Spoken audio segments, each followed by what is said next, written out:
Mas, kembali lagi pada channel kita Otak Otak. Kali ini masih pada pojok materi, kita akan membahas tentang fisika lagi.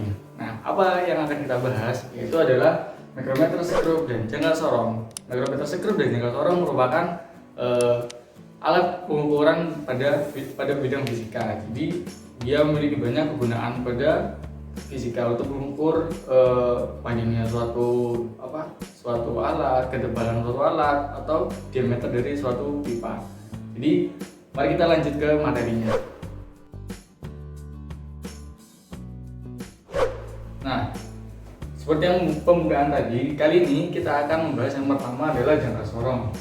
Jangkar sorong itu apa sih? Jangkar sorong merupakan salah satu alat pengukuran pada fisika, di mana dia digunakan untuk mengukur biasanya nih ya, yaitu ke diameter dari suatu pipa atau suatu balok yang ukurannya kecil, di mana dia diukur ketebalannya berapa, panjang isinya berapa.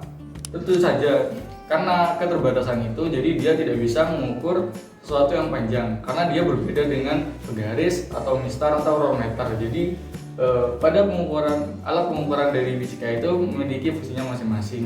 Jangkar sorong itu seperti yang tadi dijelaskan, dia digunakan untuk mengukur dari diameter dari pipa, panjangnya balok berapa, yang ukurannya kecil. Jangkar sorong ini memiliki ketelitian yaitu 0,1 mm. Jadi dia bisa mengukur dengan pas, yaitu dengan presisi, dengan ketelitiannya yaitu 0,1 mm. Jadi maka dari itu dia tidak bisa mengukur sesuatu yang panjang sekali. Pada paparan ini saya sudah menggambarkan bagaimana jangkar sorong seperti yang alat-alat itu. Nah, kita akan membahas pada alat-alatnya, yaitu ada rangka atas, tap, rangka sorong atas, rahang sorong bawah, rahang sorong tetap, rahang tetap bawah. Terus ada juga skala utama, skala Arrhenius, tombol kunci, dan tangkai pengukuran kedalaman. Jadi cara penggunaannya adalah kita taruh dulu benda yang akan diukur pada rahang bawahnya. Jadi kita paskan dulu. Nah, cara mempaskannya itu gimana? Kita menggunakan tombol kunci. Jadi tombol kuncinya kita putar-putar, kita geserkan si rahang sorong bawah, karena rahang yang satunya itu, yang satunya itu dia bisa bergerak, sedangkan yang satunya dia tetap, artinya dia hanya ini saja yang bergerak. Jadi kita paskan pada bendanya, lalu kita untuk memastikan agar dia pas, kita kunci agar tidak bergerak-gerak.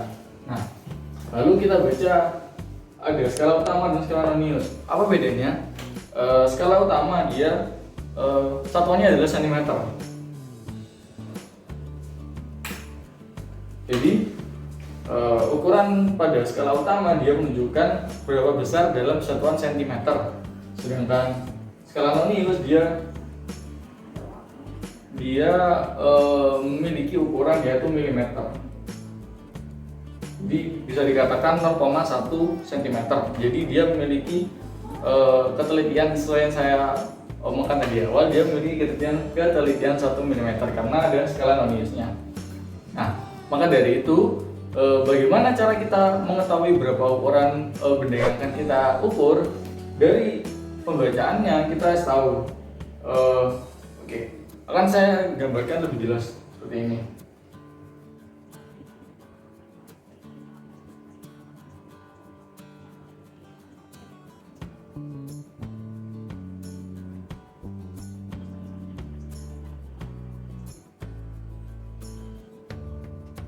Nah, jadi saya perjelas bagaimana kita bisa melihat ukuran yang akan dibaca pada jangkar sorong. Jadi bagian atasnya adalah skala utama, jadi dia bagaimana satuannya adalah cm.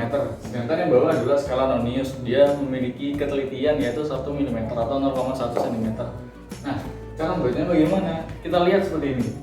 Ini ada angka 2, 3. Jadi antara 2 ke 3 ada 2,1 cm, 2,21 cm, dan seterusnya sampai menjadi 3 cm. Nah, kita lihat pada skala Arrheniusnya, dia mulai dari 0 ke berapa.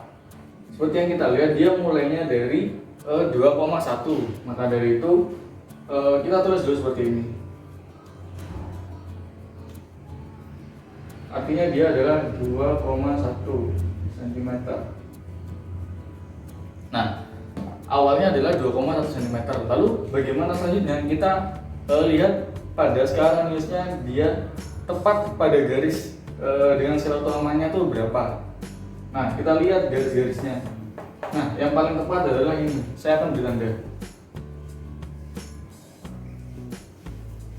Nah, ini adalah, jadi dia pada skala utama dan skala Noniusnya dia berbentuk garis lurus. Nah, bisa kita lihat, jadi pada skala Noniusnya dia menunjukkan pada angka 7 atau garis yang sama dengan skala utamanya adalah pada 7. Jadi bisa dikatakan dia adalah 0,07 cm atau 0,7 mm. Sehingga bisa kita tambahkan dengan skala utamanya, dia didapatkan bahwa ini adalah nilainya.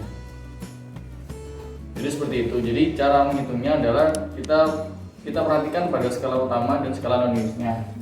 Jadi kita lihat pada skala utamanya mulai angka 0 pada skala Noniusnya berapa, kita tulis. Lalu kita tambahkan garis yang sama antara skala utama dengan skala Noniusnya, angka yang sama. Jadi setelah itu kita jumlahkan 0,07 cm, maka kita dapatkan adalah panjang pada baloknya ini adalah 2,17 cm. Sebelumnya kita telah membahas tentang jangka sorong. Nah, selanjutnya kita akan saat ini membahas tentang mikrometer sekrup. Mikrometer sekrup itu sebenarnya sama dengan jangka sorong, hanya saja dia memiliki ketelitian yang lebih kecil, yaitu 0,01 mm. Jadi mikrometer sekrup ini dipergunakan pada benda yang lebih kecil, bola kecil, kelereng, atau dia biasanya juga mengukur ketebalan dari suatu pipa. Jadi biasanya dia digunakan pada praktikum, misalnya dia ada yang praktikum mengukur diameter dari kelereng atau mengukur ketebalan dari pipa. Jadi dia pergunaannya lebih kecil, makanya dia memiliki ketelitian yaitu 0,01 mm. Nah, seperti ini saya akan bahas bagian-bagiannya, yaitu ada landasan poros, di mana landasan poros dan juga ada poros, jadi dia akan semakin menyesuaikan dengan bentuk benda yang akan kita ukur. Lalu ada bingkai itu sebagai tempat saja, lalu ada kunci poros untuk mengunci agar si ininya tidak bergerak. Lalu ada skala utama, skala Nonius sama seperti jangka sorong. Jadi skala utama dia sama-sama memiliki satuan milimeter. Lalu ada pemutar. Jadi pemutar itu adalah buat bagaimana kita menyesuaikan dengan bentuk benda yang akan kita ukur. Nah, lalu pertanyaannya yang paling penting adalah bagaimana kita cara membacanya. Nah, cara membacanya adalah sama dengan jangka sorong, yaitu menggunakan skala utama dan skala Nonius. Akan saya perjelas seperti ini.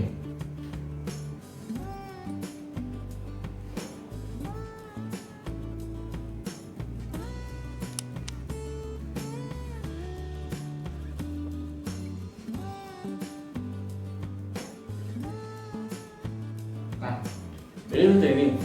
Skala yang pada skala utamanya dia menunjukkan 5, tapi dia ada di bawahnya itu adalah dia setengahnya. Jadi misalnya dia ini 5, berarti dia ada setengahnya, berarti dia 5,5. Kita tulis seperti ini. Kita tulis dulu seperti ini. Nah, lalu kita jumlahkan dengan yang ada pada skala Noniusnya. Nah, jadi cara membacanya dia angka yang sama dengan garis utama pada skala utamanya. Jadi dia yang lurus pada skala utamanya adalah 25. Maka dari itu kita tambahin 0,25 mm.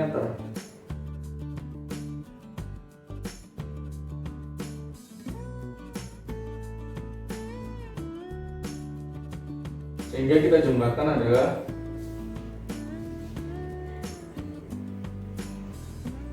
5,75 mm. Jadi seperti itu. Nah, bagaimana jika dia pada skala Noniusnya itu tidak mencapai setengah, ya udah berarti kita tulis saja 5 karena dia tidak mencapai 5,5-nya. Jadi saya ulang lagi. Jadi cara membacanya adalah kita lihat pada skala utamanya dia menunjukkan angka berapa.